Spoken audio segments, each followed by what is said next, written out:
চলুন একটি হাদিস পড়ি, মন ভালো হয়ে যাবে, চোখে পানি চলে আসবে। সহিহ বুখারী ৭৫০৭ নম্বর হাদিস।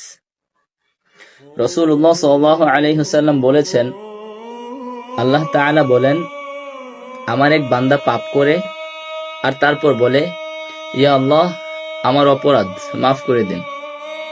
তারপর আল্লাহ বলেন, আমার বান্দা গুনাহ করেছে আর এরপর বুঝতে পেরেছে তার এক রব রয়েছেন যিনি গুনাহের জন্য ক্ষমা করতে পারেন, আবার শাস্তিও দিতে পারেন। তখন আল্লাহ তাকে মাফ করে দেয়।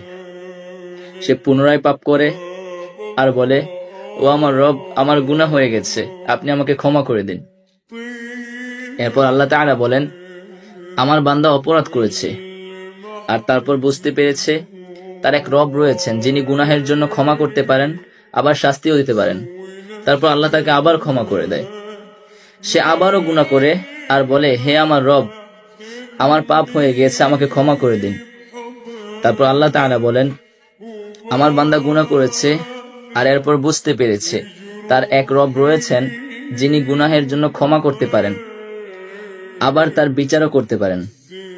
আমি আমার বান্দাকে ক্ষমা করে দিলাম, তার যা ইচ্ছা সে তা করুক। যতবার মন দিয়ে পড়ি, অনুভব করি, চোখ ভিজে আসে।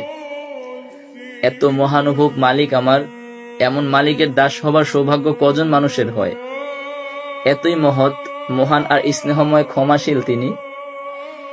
তোমার ফিরে আসার অপেক্ষায় আছেন তিনি। তবুও কি তুমি বুঝবে না, ফিরবে না? নিজের গুনাহকে নিজের এত বড় ভাবছো এখনো? তার অপার রহমত আর ক্ষমার চাইতেও নিজের অপরাধকে, গুনাহকে বিশাল মনে করার দুঃসাহস কিভাবে করছো? এত অহংকার কেন তোমার?